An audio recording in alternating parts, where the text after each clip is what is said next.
مولاي صل وسلم دائما أبدا على حبيبك خير الخلق كلهم. بسم الله الرحمن الرحيم.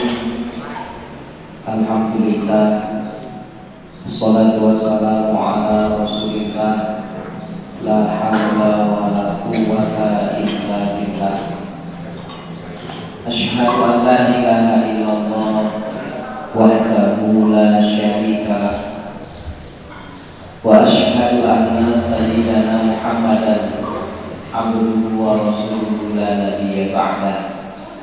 Allahumma salli ala sayyidina Muhammad wa ala alihi wa sahbihi wa mawala. Qala Allah ta'ala fi kitabihil karim, a'udzu billahi minasy syaithanir rajim. Bismillahirrahmanirrahim. Subhanalladzi asra bi 'abdihi lailan minal masjidil haram ilal masjidil aqsa alladzi barakna hawlahu linuriyahu min ayatina innahu huwas sami'ul basir. Sadaqallahul azim. Bapak-bapak, ibu-ibu, orang-orang tua saya yang saya muliakan, saya hormati, kembali kita bersyukur kepada Allah atas limpahan rahmat dan karunia yang sampai saat ini masih Allah berikan kepada kita. Salam dan salam juga kita perbanyak, kita hadiahkan pada junjungan kita Nabi besar Muhammad sallallahu alaihi wasallam dengan ucapan Allahumma sholli wa sallim wa barik alaihi. Mudah-mudahan kita semua, keluarga-keluarga kita mendapatkan syafaat beliau di yaumil akhir kelak. Amin ya rabbal alamin. Bapak-bapak, ibu-ibu, orang tua saya, 2 bulan yang lalu saya izin berturut-turut, ya, bukan karena apa-apa, tapi karena memang kondisi badan yang tak memungkinkan. Ini berkesi belum baik-baik. Rupanya begitu sekali datang semuanya makin mantap ya, mejanya pun baru, gelap, keramik lagi. Kemudian rupanya nggak pakai kamera, yang dari teknologi ya kamera ini ya. Jadi yang bersalah sedikit tangkap banget. Jadi makanya nggak ada cerita toa ini dalam.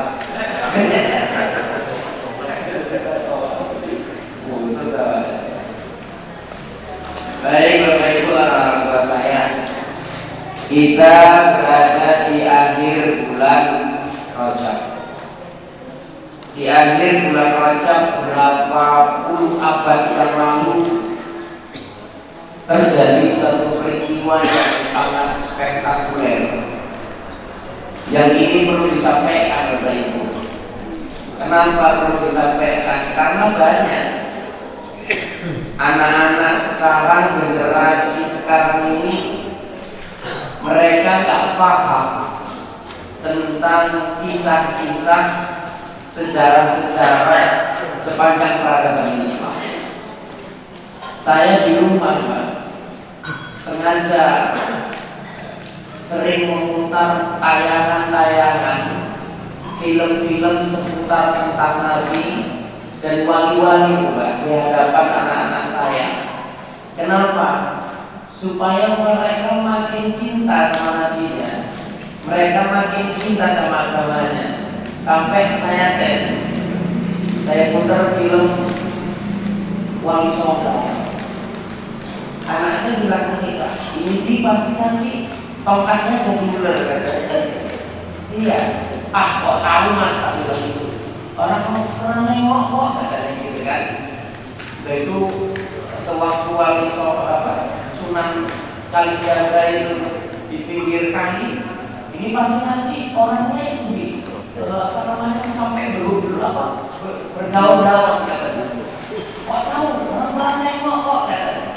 Artinya ibu bapak, anak-anak itu ternyata ketika senantiasa sering diceritain, sering ditontonkan dengan kebaikan-kebaikan kayak itu melekat di akalnya. Nah itulah yang sekarang maunya terus kita sampaikan seputar tentang kemuliaan Nabi Muhammad, tentang sejarah-sejarah kemuliaan Nabi Muhammad, supaya generasi-generasi kita termasuk bapak mama itu semakin cinta kepada Nabi Muhammad Shallallahu Alaihi Wasallam. Bapak Ibu orang tua saya, perjalanan Isra dan Mi'raj itu, kalau kita membuat proposal itu kan ada latar belakang ya, atau biasanya membuat satu karya ilmiah itu ada latar belakang apa namanya ya, latar belakang lah ya. Apa sebabnya Rasulullah Shallallahu Alaihi Wasallam mengisra mi'rajkan Nabi Muhammad Shallallahu Alaihi Wasallam? Allah Subhanahu Wa Taala mengisrakan Nabi Muhammad Shallallahu Alaihi Wasallam. Pertama ini Bapak Ibu, Isra Mi'raj itu terjadi pada tahun bukan cita kalau bahasanya ya, tahun ke-9. Isra Mi'raj itu dibuat oleh Allah untuk Rasulullah agar menghibur hati Rasulullah Shallallahu Alaihi Wasallam. Yang saat itu memang Rasulullah Shallallahu Alaihi Wasallam sedang dalam keadaan sedih yang sangat luar biasa, maka disebut tahun duka cita. Apa yang menyebabkan Nabi Muhammad sedih? Karena dua orang yang sangat dikasihi, dua orang yang sangat dicintai, dua orang yang sangat betul-betul membela dalam dakwah Nabi Muhammad Shallallahu Alaihi Wasallam meninggal dunia pada tahun itu. Pertama siapa Bu kira-kira? Siapa Bu? Ini karena umpan tirai bau ini kayaknya. Soalnya masih kawan, teng-teng itu udah pakai steril saja ada lambat masuk dengan sana. Siapa Bu? Hah? Khadijah. Jelas Pak Khadijah. Hujah, Khadijah itu bisa juga kan? Khadijah Al-Kubra. Khadijah Al-Kubra itu istri yang luar biasa Bu. Istri pertama Nabi Muhammad. Dan ingat Bapak Ibu, Rasulullah tidak menikah lagi sebelum Khadijah menikah. Saking cintanya Pak Rasulullah sama Khadijah. Maka dalam catatan sejarah Rasulullah menikah setelah Khadijah meninggal dunia. Bagaimana Rasulullah gak cinta kepada Khadijah? Khadijah yang membela mati-matian, Khadijah yang mendukung penuh dakwah Rasulullah untuk mengembangkan agama, baik hartanya. Khadijah itu kan kalau di Indonesia dulu Musdalifah banget, Rondokoyo ada kan Mbak, kan Musdalifah kaya juga. Khadijah pun itulah kira-kira kaya. Tapi kekayaannya Khadijah setelah menikah dengan Nabi semua diberikan kepada Rasulullah untuk kepentingan dakwah, kepentingan umat menyampaikan agama Allah Subhanahu Wa Taala. Khadijah luar biasa. Sampai Bapak Ibu, ketika Khadijah menikah, Sayyidatuna Khadijah menikah dengan Rasulullah, kawan-kawan Sayyidatuna Khadijah tanya, wahai Khadijah, setelah kau menikah dengan Muhammad, apa yang kau inginkan dari Muhammad? Apa kebaikan yang kau inginkan dapat dari Muhammad? Apa kata Sayyidatuna Khadijah itu pada sahabat-sahabatnya? Wahai sahabat-sahabatku, kira-kira tidak ada sedikit pun keinginan baik yang kuharap dari Muhammad setelah menikah kepadanya. Tapi aku berkeinginan selalu memberikan kebaikan. untuk Muhammad Sallallahu Alaihi Wasallam. Jadi Pak, Khadijah itu saking hebatnya, dia tidak ingin mendapatkan kebaikan dari Nabi Muhammad, tapi dia berusaha untuk memberikan kebaikan yang terbaik kepada Nabi Muhammad. Ibu kalau menurut Khadijah kayak gitu. Terus tengok ini Muhammad 2022 ada Muhammad Leman, Muhammad Anok, Muhammad siapa lagi bagi? Yang lagi bukan cuma nanti pola-pola ada Muhammad Ismail, malah tahu ya kan? Sempurna. Jadi itulah bedanya Muhammad dulu sama Muhammad sekarang. Jadi ibu-ibu, bapak-bapak, Khadijah itu sangat luar biasa. Saking hebatnya, saking sayangnya Nabi Muhammad SAW kepada Khadijah. Pada tahun duka cita itu Khadijah meninggalkan Rasulullah sepi. Bahkan disebut tahun duka cita. Kemudian orang yang kedua meninggal, yang membuat Rasulullah sedih siapa? Abu Thalib, pakliknya, pamannya. Abu Thalib ini orang yang luar biasa, ibu bapak, membela mati-matian. Beliau selalu pasang badan untuk keselamatan keponakannya Nabi Muhammad. Sampai kondisi, mohon maaf saya, bapak ibu orang tua saya, saat tokoh-tokoh Quraisy itu memanggil Abu Thalib, wahai Abu Thalib, tanyakan kepada keponakan Muhammad itu apa yang dia inginkan, agar dia tidak mencaci tuan-tuan kami, agar dia tidak merendahkan tuan-tuan kami, agar dia tidak mengembangkan agamanya. Apa yang dia inginkan? Harta.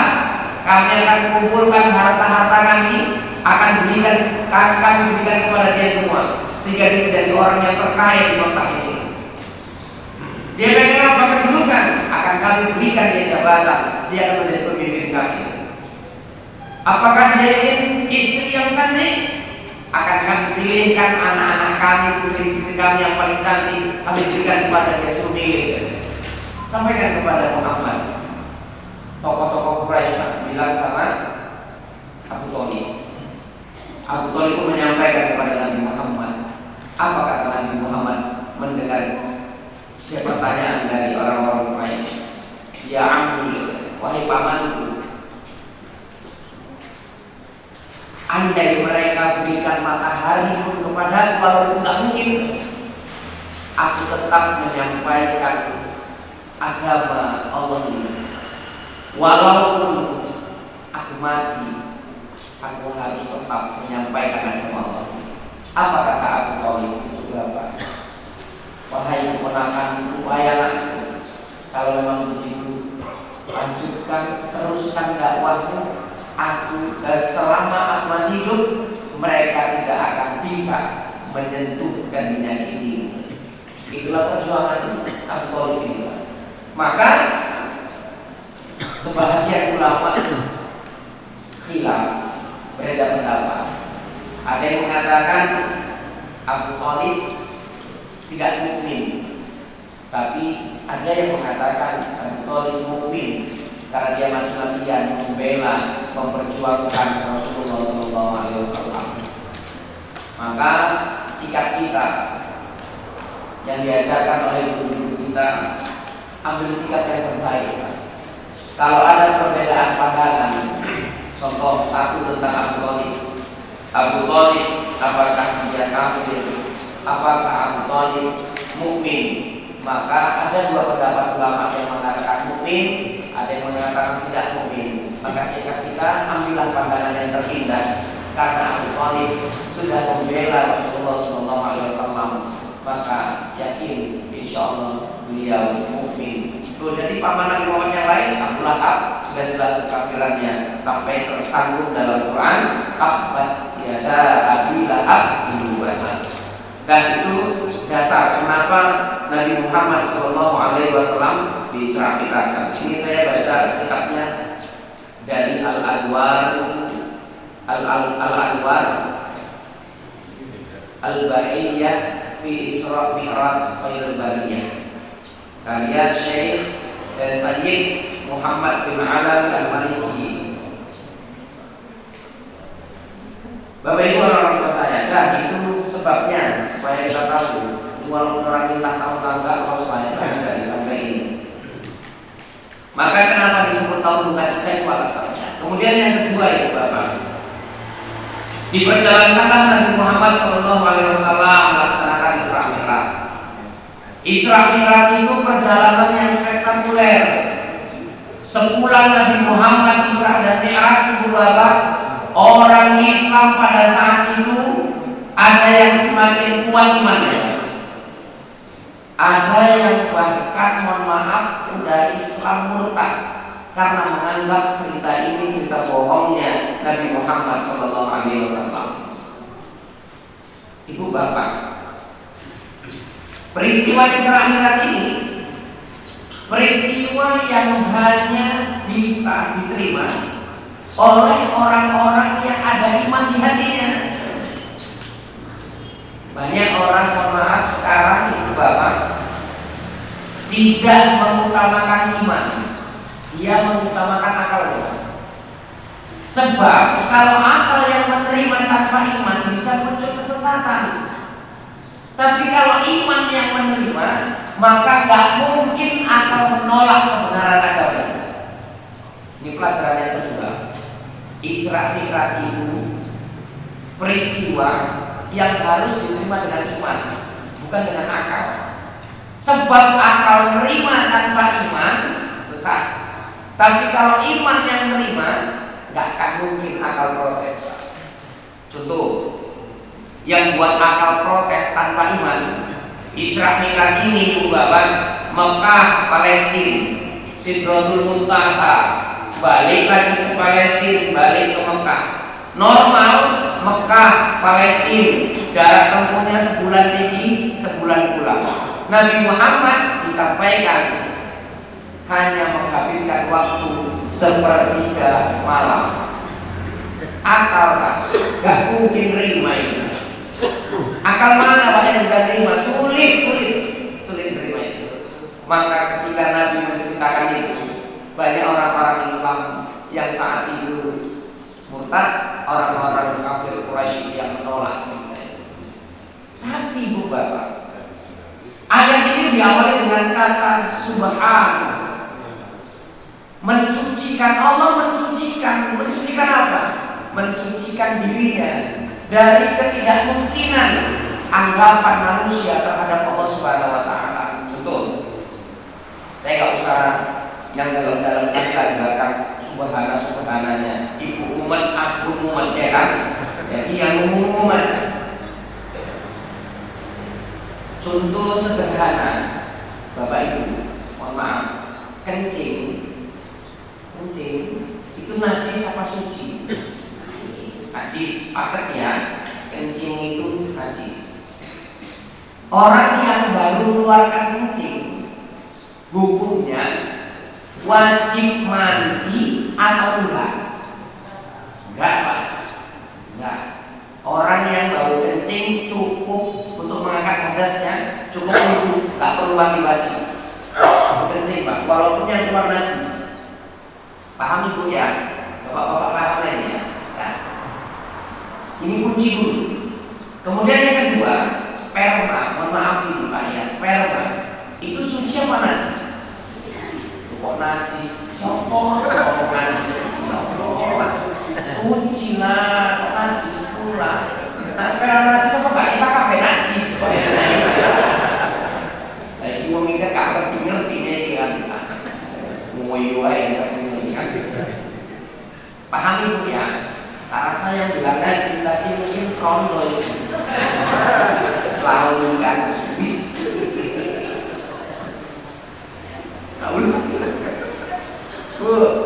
sperma itu suci, kan? Sperma itu suci. Tapi nengok, walau hukum sperma itu suci, tapi orang yang mengeluarkan sperma hukumnya wajib mandi, Pak. Betul nggak? Ini hukum, ini syariat, terima dengan iman. Jangan akal yang menerima. Kalau akal yang menerima, pasti akal kita protes, akal kita berontak. Kenapa tadi nakal kita berontak? Pasti akal ini, nafsu ini terus main. Nggak benar ini Islam ini, nggak benar saya kokoh lagi. Mosok kencing najis keluar aja nggak wajib mandi kok. Sampai pula sperma keluar yang suci wajib mandi. Logikanya kalau yang najis saja keluar nggak mandi, sampai pula yang suci keluar mandi. Kan gitu logikanya ya. Atau dibalik, sperma aja suci keluar wajib mandi. Lalu sok kencing yang najis keluar kok nggak wajib mandi, kan lucu. Seharusnya kalau yang suci keluar itu wajib, yang najis keluar lebih wajib. Seharusnya kan gitu Pak, kalau akal kita itu. Tapi mohon izin, mohon maaf itu Bapak, Allah tahu apa yang terbaik untuk kita. Allah tahu hukum yang termulia, dan umat ini harusnya sadar terima hukum ini dengan iman, baru boleh dipikir dengan akal. Tapi kalau udah iman kita terima, akal nggak bisa protes. Terima aja dulu ya, kencing najis, keluar kencing nggak wajib mandi. Sperma suci, keluar sperma wajib mandi. Terima dengan iman. Yakin itu? Yakin. Itu yang betul iya. Baru akan mikir Pak. Akal berpikir. Akal mikirnya gini, oh iyalah, kencing najis nggak wajib mandi. Cocok rupanya. Kenapa cocok Pak? Apa terima itu? Orang kencing kan satu hari normalnya kok 6-7 kali Pak. Ya kan? Orang kencing normal satu hari 7-6 kali, 6-7 kali. Sempatlah disyariatkan Pak. Setiap kencing wajib mandi, kok nggak keker Pak? Ya kan Pak? Ternyata kan Allah buat syariat itu nggak nyusahkan umat Pak. Sempat kencing wajib mandi, putus. Normal 6-7 kali, anyang-anyangan coba. Pulang-balik ngoyo Pak. Enggak pulang-balik mandi. Bar mandi si anjuan sak ngoyo nih. Mandi nih. Sekarang nganggo baju sak ngoyo nih. Mandi nih. Ora undangan wis dandan cantik-cantik sak ngoyo nih. Mandi nih. Kok nggak urip itu mandi ngoyo, mandi ngoyo. Ya, kok nggak jadi koyo dia kan? Bisa diterima kau nggak kalau kayak gitu Pak? Bisa kan? Berarti sesuatu diterima dengan iman, dipikir dengan akal, nggak ada nggak mustahil, nggak ada nggak mungkin. Sperma tadi kok wajib mandi, ya nggak repot kok Pak. Mungkin menulis jam sekarang. Dan mohon maaf, ini kita aja ini Pak. Orang yang baru mengeluarkan sperma itu kan energinya habis. Coba tanya itu Pak, bagaimana cara mengembalikan energi yang hilang itu? Hanya dengan satu cara Pak, mandi. Dan tidak cukup mandinya mandi biasa, tapi harus mengaliri air ke seluruh tubuh, dari ujung rambut sampai ujung kaki, layaknya orang Islam yang disyariatkan mandi wajib itu. Dan hanya ada dalam syariat agama Islam mandi wajib ini Bapak. Coba itu, kan hebat syariat ini ternyata Pak. Cuma kadang-kadang orang nerimanya pakai akal, nggak pakai iman. Tapi kalau iman yang nerima nggak ada yang salah. Gitu juga Isra Mi'raj ini Bapak Ibu. Logika nggak mungkin Nabi Mekah Palestina Sidratul Muntaha Palestina Mekah hanya dalam waktu sepertiga malam. Tak mungkin secara logika. Tapi secara keimanan, keyakinan, nggak ada yang nggak mungkin bagi Allah ketika Allah berkehendak. Orang Isra Mi'raj yang diperjalankan Nabi, yang diperjalankan Allah, bukan Nabi yang kesetelan berangkat sendiri, tapi Allah yang memberangkatkan Nabi Muhammad Sallallahu Alaihi Wasallam untuk melaksanakan perjalanan Isra Mi'raj itu. Gitu loh Pak. Ini paham nggak kira-kira Pak? Paham. Ini nanti biar detail cerita Isra Mi'rajnya. Ini kalau habis buku ini kita berapa episode ini Pak? Lama lah ya Pak, ya simpel aja lah. Kalau di buku ini diterangkan Nabi Muhammad dibelah dadanya berapa kali, kemudian Nabi Muhammad berapa tempat berhenti saat Isra Mi'raj. Oh ya, nggak mungkin lah disiapin ini ini kan Bang, ya harus khusus. Kalau orang Banjar kan ada Maulid Banjar itu Bang. Maulid Banjar. Orang Banjar itu kalau Isra Mi'raj, orang itu gitu dia. Isra Mi'raj itu nggak satu malam Pak, tapi beberapa malam menghatamkan kitab-kitab yang menjelaskan tentang Isra Mi'raj itu. Jadi Isra Mi'rajnya nggak acara-acara besar Pak. Ngaji, baca kitab Isra Mi'raj itu belum siap ya, nanti kita lanjutin minggu depan dan baca kitab sambungannya. Jadi detail ceritanya. Kalau ini kan sepotong-sepotong lah. Nanti kalau dihabis sekali pun habis bahannya kan Pak. Jadi inilah apa namanya ya, yang menunjukkan bahwa kita itu menerima sesuatu dengan iman baru boleh dipikir dengan akal. Maka jangan sampai akal dulu yang menerima baru iman yang menerima. Bapak Ibu orang-orang tua saya,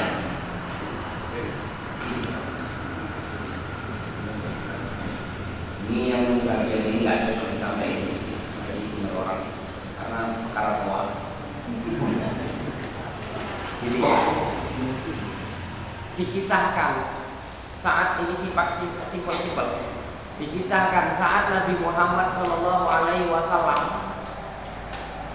bersama dengan malaikat Jibril dengan buruk. Dikisahkan ibu bapak dari sebelah kanan ada yang manggil-manggil kan, Muhammad. Nabi Muhammad gak nengok terus. Kemudian dari sebelah kiri ada yang manggil Muhammad. Nabi Muhammad juga gak nengok. Tiba-tiba dari sebelah depan Nabi Muhammad nengok seorang nenek-nenek, tapi cantik Pak.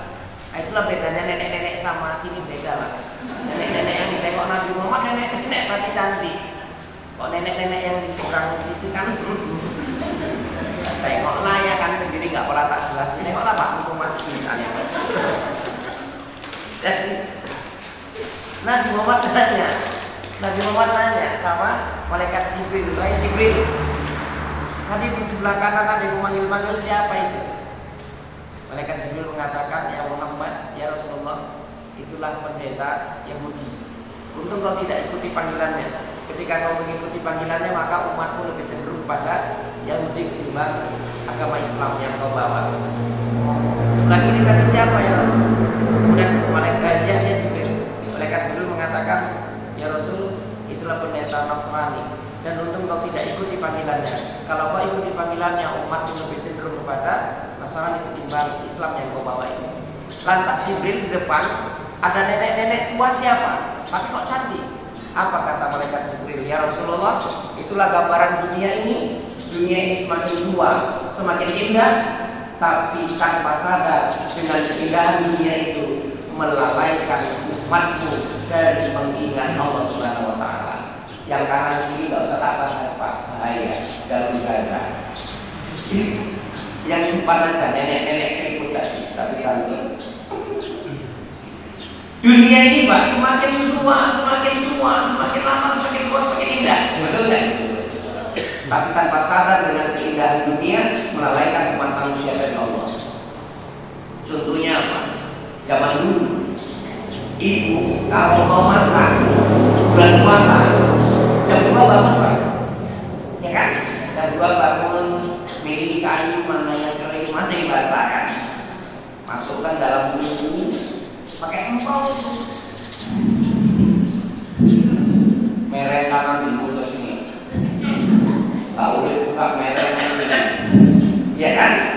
Terakhir sudah itu apa? Bumbunya tadi naikkan panci, masak nasi, ya kan? Masak nasi. Nah, matang nasi, turunkan pancinya, naikkan wajan, nyayur. Api kan udah kecil, bos lagi.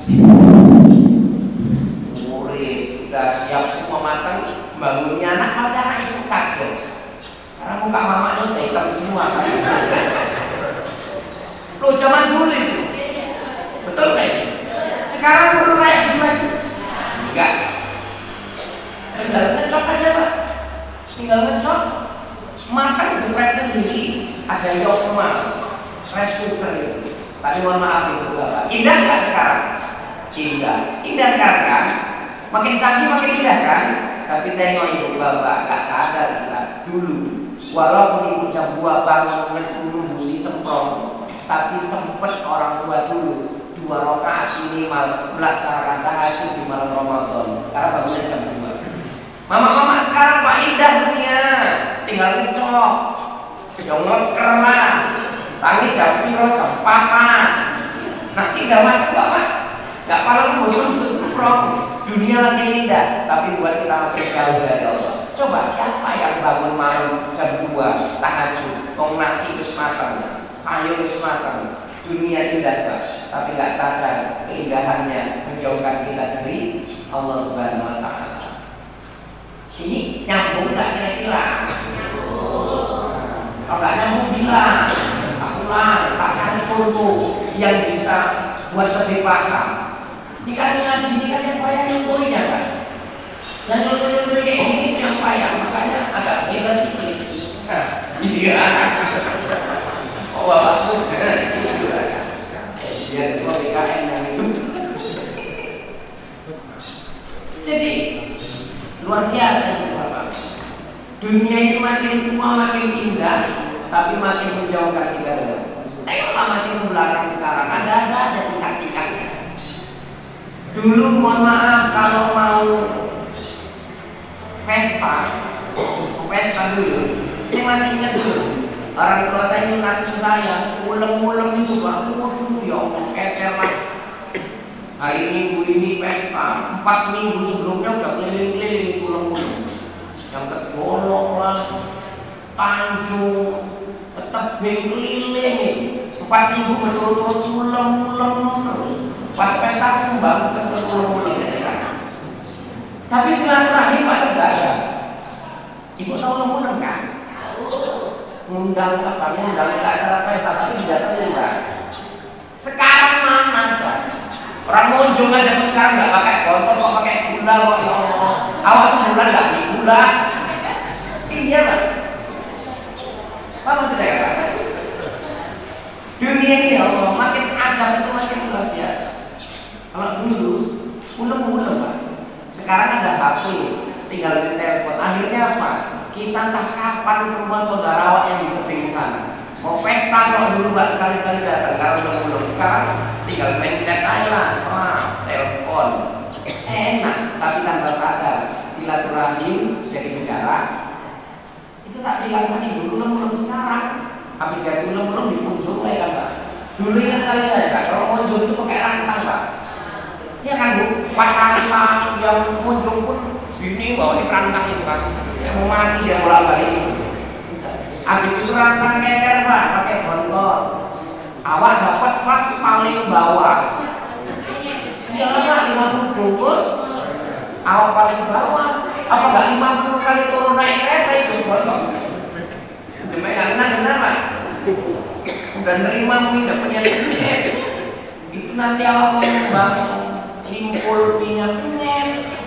Nyumbang 20 stak pelit kok enggak suntuk awak. Jadi sekarang lebih praktis kan Pak, tengok. Udah gak lagi masak-masak. Munculnya cuma diajarin gula sama teh. Apa gak banyak orang sekarang gulanya tinggi. Dunia makin tua makin indah Pak. Makin simpel orang merasakan. Tapi tengok, silaturahim semakin jarang. Adab pun sama orang tua sekarang gak boleh. Kan gak kurang ada juga orang tua kayak gitu. Saya tahunya ada cara saudara sendiri. Mbah saya itu kan udah sepuh, udah mau 90 tahun. Kalau dulu kan orang udah tua itu jangan kan pakai botol, daun kertas Pak. Rantang itu apa ya? Namanya udah sepuh udah tua. Menghargai memuliakan. Lah semalam yang udah tua cuma dapat gula setengah kilo Pak. Bukan berharap bulannya enggak Pak, tapi semakin canggihnya dunia ini, semakin indahnya dunia ini, silaturahim jarang. Adab pun sama orang tua udah mulai jarang dari hal yang kecil. Ini saya sampaikan sama ibu bapak, bukan berarti saya nggak cocok sama yang kayak gitu. Ibu-ibu bapak-bapak nanti kalau mau pesta, tengok-tengoklah. Kalau kawan dikunjung kayak gitu terserah. Tapi kok yang kayak tua-tua, yang sepuh-sepuh, nggak layak lah kayak gitu. Jangan sampai dunia ini makin indah, tapi nggak punya adat ya sama orang-orang tua. Pahami dulu kira-kira. Mulai mau pesta-pesta ini sebelum hari raya nanti ini. Karena gara-gara bulan. Awas lah, nggak beli gula Pak. Dulu jamaah saya itu Pak kalau pesta itu Pak pakai rangkang loh Pak, bantuin awal nggak datang sekenal Pak. Sudah pagi sekarang ya campakkan bulan itu aja. Jawab lah di rumah pun bisa kalau di pagar ada bulannya. Kalau kamu nggak kerja. Iya Pak, di kantor ini mulai Pak. Ya Allah, dalam itulah ibu bapak gambar dunia ini makin tua, makin indah memang betul, tapi tanpa sadar semakin menjauhkan kita dari Allah Subhanahu Wa Taala. Kalau kita bisa memanfaatkan kecanggihan keindahannya baik Pak, tapi yang gawat kita nggak bisa memanfaatkan keindahan dunia ini. Dan inilah yang pertama pada hari ini cerita Isra Mi'raj. Nanti Isra Mi'raj tahun depan lagi kita lanjut ke itu. Mau kita bikin khatam, mau bikin khatam bikin yang penting pelajaran hari ini apa sebab Nabi Muhammad Isra Mi'rajkan karena hari itu tahun duka cita. Apa sebab tahun duka cita? Meninggal istri Nabi Muhammad Sayyidatuna Khadijah yang luar biasa perjuangan, saya ceritakan dari beberapa kisahnya. Kemudian yang kedua meninggal Abu Thalib pamannya yang luar biasa juga perjuangan sudah saya ceritakan. Kemudian yang selanjutnya peristiwa Isra Mi'raj ini peristiwa yang memerlukan keimanan keyakinan yang kuat karena harus diterima dengan iman, baru boleh dipikirkan dengan akal. Jangan apapun yang datangnya dari Allah akal yang menerima, tapi harus iman dulu yang menerima agar akal tidak bisa protes. Gitu ya. Mudah-mudahan berkah, mudah-mudahan manfaat. Gak usah ada pertanyaan-pertanyaan di pertanyaannya bulan depan. Gak ada yang nanya kan Bu? Gak ada. Baik, doa adalah bapak-bapak tadi itu malas sampai sih ngaji buku kali ini. Apa nih Isra Mi'raj? Aku sampai Isra Mi'raj soal ini. Maka ada style jarang karena saya mau lanjut Isra Mi'raj lagi. Saya ibu bapak para orang tua saya. Dan baca Fatihah mudah-mudahan amal ibadah kita selalu dibimbing dituntun oleh Allah Subhanahu Wa Taala sehingga kita tetap berada pada jalan yang benar, jalan yang diridhoi oleh Allah Subhanahu Wa Taala. Al-Fatihah.